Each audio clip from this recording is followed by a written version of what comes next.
Some people are born to lead, Dad said into the microphone, smiling wide enough for the cameras, and some are just good at pretending. The room cracked with laughter, sharp, brittle, echoing off the marble pillars of the Whitaker Foundation's grand ballroom. I stood 2 tables away, frozen, a champagne flute trembling slightly between my fingers. He wasn't looking at Cole. The lights above the stage turned my father's silver hair into a polished halo. To the crowd, he was charming, clever, untouchable. But for one heartbeat, Richard, and then it was, I didn't move. Couldn't move. The laughter felt louder. My heart hammered against behind me, I felt a hand touch my elbow. A gentle squeeze. Judge Eleanor Monroe, her face was carved in tight, the crowd shifted back. She's always been a bit much, hasn't she? Poor girl, must be so awkward for her now. Cole's the future anyway. I set my glass down slowly, carefully, like the smallest wrong move might shatter everything. Was this why he had invited me tonight? To make a performance of my humiliation? To finish what he had started months ago, erasing me from his world, piece by piece? I turned toward the towering glass windows, my reflection a pale blur against the city skyline. Once, years ago, standing in this same ballroom, I had told my father that someday I wanted to build something real. Something that mattered.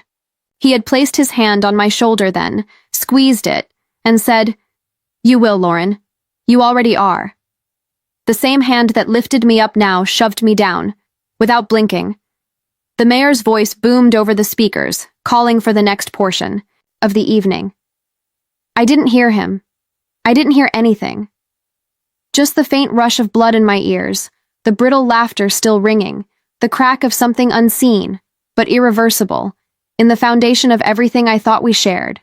And, somewhere, beneath the noise, a single, burning question. Why tonight?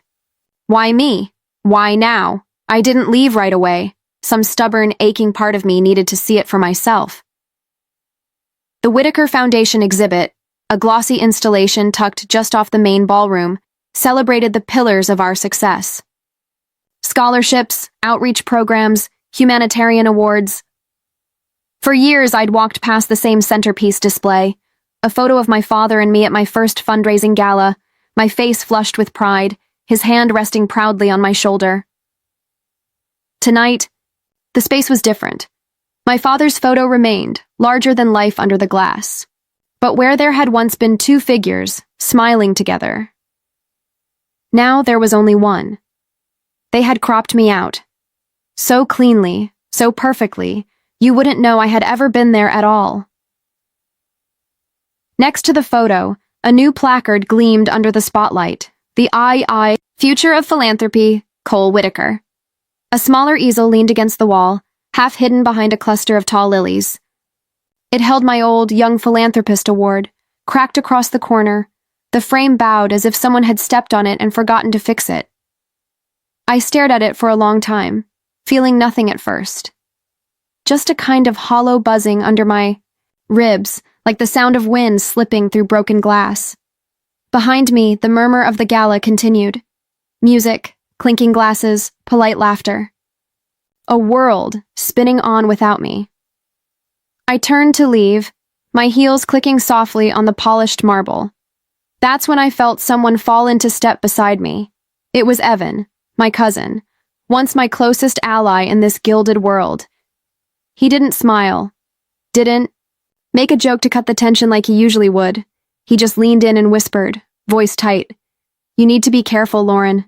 It's bigger than you think." I stopped, turned, but Evan had already slipped back into the crowd, swallowed up by shimmering dresses and black tie applause. I stood there a moment longer, alone in the space where my history used to be. The message was clear. I hadn't just been sidelined. I had been erased, and somewhere behind the velvet curtains and careful smiles, someone was making sure I stayed that way. The balcony doors yawned open, spilling a thin ribbon of cold night air into the glittering ballroom. I stepped through, needing distance, needing silence. The stone terrace wrapped around the building, bathed in soft light from artfully hidden sconces. Beyond the glass, the gala pressed on. A slow waltz of champagne flutes, careful smiles, and the hollow pageantry of loyalty. I wasn't alone. Tucked behind a column, two voices murmured. Low, sharp, urgent. I froze, hidden by the shadows, breath caught in my throat. "She's not the real problem," said a woman's voice. Ms. Green, one of the board members. "It's the mayor. He's too tied to her projects. If Richard doesn't move fast, the whole thing could blow up." "He knows," answered Mr. Wallace, sounding grim. "That's why he's pushing Cole front and center. Clean image, clean start. The grant." "Depends on it." "Grant? What grant?" I strained to hear, heart hammering against my ribs. If the mayor finds out about the zoning deal tied to the new community center, it won't just sink the foundation. It'll take half the council with it. Green exhaled sharply. That's why Richard had to cut her loose. She was never going to play the game right. They shifted, moving back toward the ballroom. I pressed flat against the stone until their footsteps faded into the noise. Slowly, I backed away from the column, the words chasing me into the dark. This wasn't about a personal slight. This wasn't about family pride. This was about something bigger, something tangled in politics, money, and power. And somehow, without even knowing it, I had become a liability. The air felt heavier now, thick with things unsaid. Every champagne glass, every handshaking politician inside that ballroom, they weren't just celebrating, they were circling. And somewhere inside, my father was orchestrating it all, smiling for the cameras while he quietly closed the next. Morning, the sunlight felt too bright, too sharp, slicing through the blinds like accusation. I didn't sleep. I couldn't. Instead, I sat at my kitchen table until dawn, papers and memories scattered around me, trying to piece together a puzzle I hadn't even realized I was part of. The zoning deal. The grant. The foundation's sudden rebranding under Cole's leadership. I tore into the foundation's public records first, then the local government archives. The pieces clicked into place with a sickening certainty. The new community center project Richard had championed, the one Cole was being paraded as the face of, wasn't just philanthropy. It was a leveraged deal, tied to private developers, shady rezoning approvals, and a stream of money that flowed neatly back to Richard's old political allies. If exposed, it would stain not just the foundation, but the mayor himself. And several city council members. They needed a fresh figurehead, someone untarnished. Someone willing to smile and sign whatever papers they slid in front of him. Cole, not me. Buried deeper in the foundation's shared files, ones my clearance should have locked me out of but didn't, I found it. A confidential memo. Subject. Line. Mitigation strategy, L. Whitaker. The document was clinical, cold. List her emotional volatility as a concern. Highlight past disagreements with board decisions. Suggest a narrative of growing tensions and personal struggles. A roadmap to discredit me if I ever spoke out. There were even talking points drafted in case the press caught wind. We support Lauren through her difficult time. She's stepping back voluntarily to focus on personal matters. The foundation wishes her nothing but the best, polished lies, pre-approved pity. A campaign to erase me with kindness, the cleanest way to kill a legacy. I stared at the screen, numb, as my father's signature stared back at me from the bottom of the memo. He hadn't just let this happen, he had orchestrated it. My throat burned, but no tears came. Only one clear, steady thought. If they could erase me so easily, they could erase everything I built, and I wasn't going to let them. I didn't storm into the board meeting. I didn't demand answers. I didn't even call my father. I did what he never expected me to do. I waited, I watched, and I planned. There's a certain discipline that comes after betrayal, a kind of cold. Clarity that burns away every last impulse to scream or plead or crash the gates. Spent the next 48 hours quietly gathering everything I could, archived emails, financial filings, internal memos from the Foundation's secure drives, press releases drafted but never sent, all lined up neatly on my private server. Knew if I acted too soon, I'd be painted as the unstable daughter lashing out. If I acted too late, the deal would be done, and every door would close forever. Timing was everything. I crafted an anonymous packet, meticulously organized, unemotional, and sent it to one place Richard couldn't control. The mayor's office, specifically to Elena Cruz, the mayor's chief of staff, a woman known for her ruthless pragmatism and her thin tolerance for scandal. Along with it, I sent copies to 3 key donors whose reputations would crumble if tied to Richard's. Shady zoning scheme. No signature, no fingerprints, just truth, laid bare and waiting. There was risk, of course. If anyone traced it back to me before the gala, I would lose what little credibility I had left. And if they didn't act in time, the foundation's public handoff to Cole would solidify Richard's new dynasty beyond reach.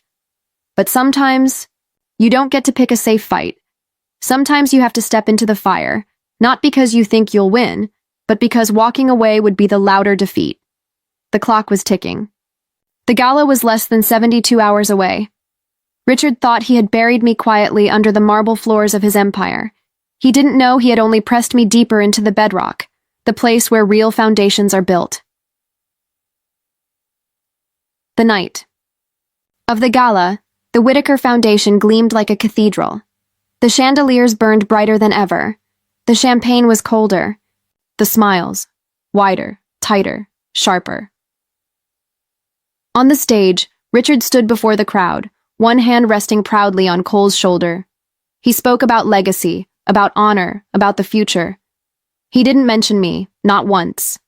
Cole accepted his plaque, a heavy silver tribute engraved with his name and the words, "Next Generation Leadership." He smiled for the cameras, shook hands, waved, but I saw it.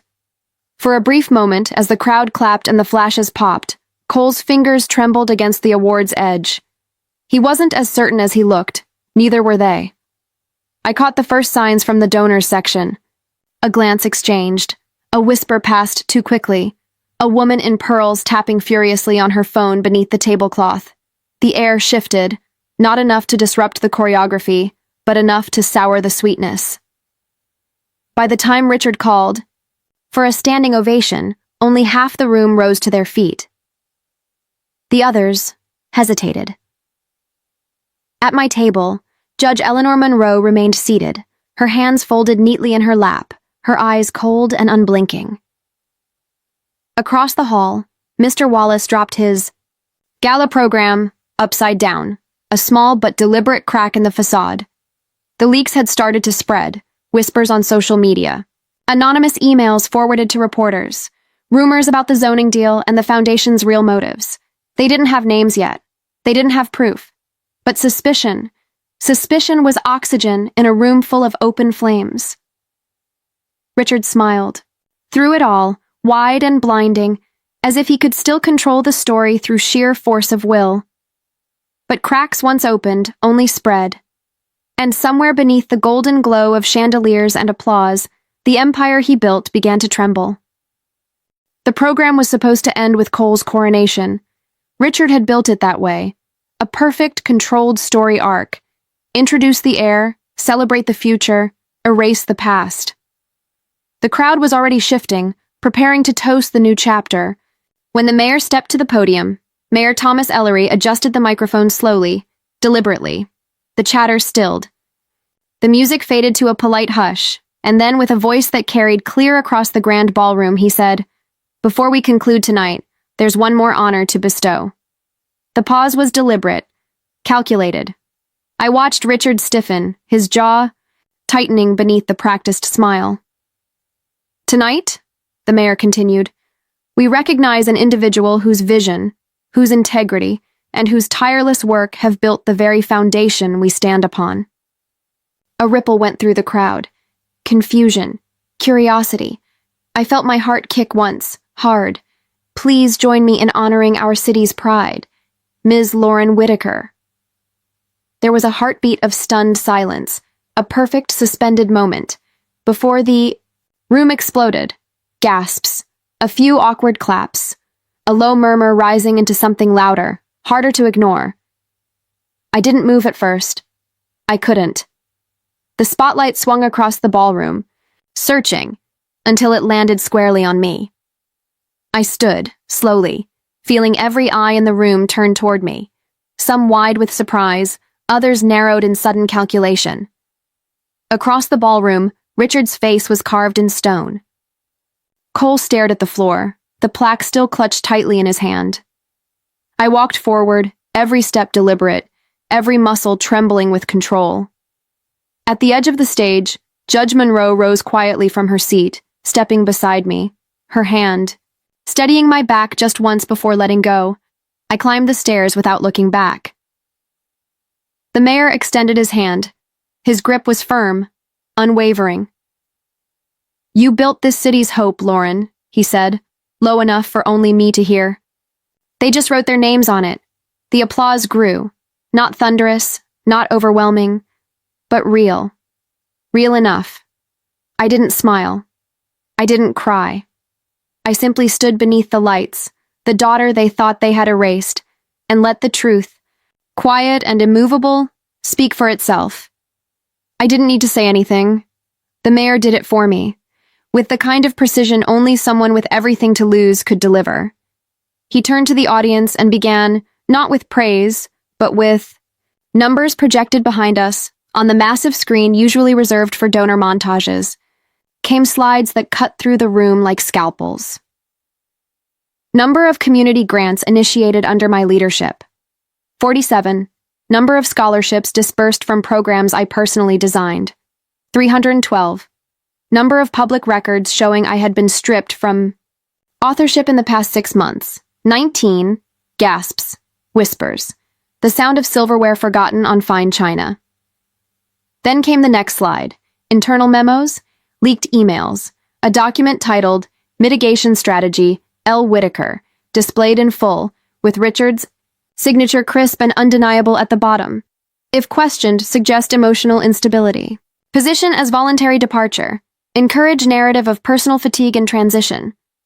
Someone in the audience, I couldn't see who, exhaled sharply, as if punched in the stomach. Across the room, Richard remained still, eyes locked. On the screen, as if by refusing to blink, he could erase what was already written. The mayor's voice never rose. It didn't need to. "Our city thrives not on manipulation," he said quietly, "but on truth. And the truth is that Ms. Whitaker's contributions were not just significant, they were foundational." The applause came slower this time, less performative. Some people clapped out of guilt. Some clapped because it was safe again. But others, the ones who mattered, clapped because the lie had cracked open and the truth had finally found oxygen. Richard didn't speak. He didn't stand. Cole remained seated beside him, the plaque now resting awkwardly on his lap, like something he no longer wanted to hold. I didn't gloat. I didn't turn to face them. The mayor placed the folder of evidence on the podium, closed it, and stepped aside. That sound, the soft click of a folder shutting, echoed louder than any accusation. I took a breath. Not the breath of someone triumphant, the breath of someone free. When the lights dimmed, I didn't stay for the final toast. I walked out before dessert, before the speeches wrapped, before anyone could pull me aside and say they had no idea. No one stopped me. Not Richard, not Cole, not the board. I passed. The gallery on my way out. The same display where my face had once been cropped from the photo. Tonight, that same image had been restored. 2 figures again. Me and him. I paused, then reached up, and with quiet fingers, turned the frame face down, on the velvet pedestal, not out of spite, not out of anger, simply to mark it finished. I kept walking. Past the gilded staircase, past the cameras still lingering outside, past the doorman who gave me a small nod, the kind you give to someone who just did something hard and did it well. Behind me, the ballroom carried on. The music resumed. The murmurs shifted. Let them rewrite whatever they needed to feel comfortable again. I wasn't part of the revision anymore. Out on the steps, the night air hit my skin like truth. Cold, honest, unfiltered. For the first time in months, I wasn't holding anything back. Not grief, not anger, not hope, just breath. I exhaled once, steady and full, then walked into the dark, not away from anything, but toward something finally mine.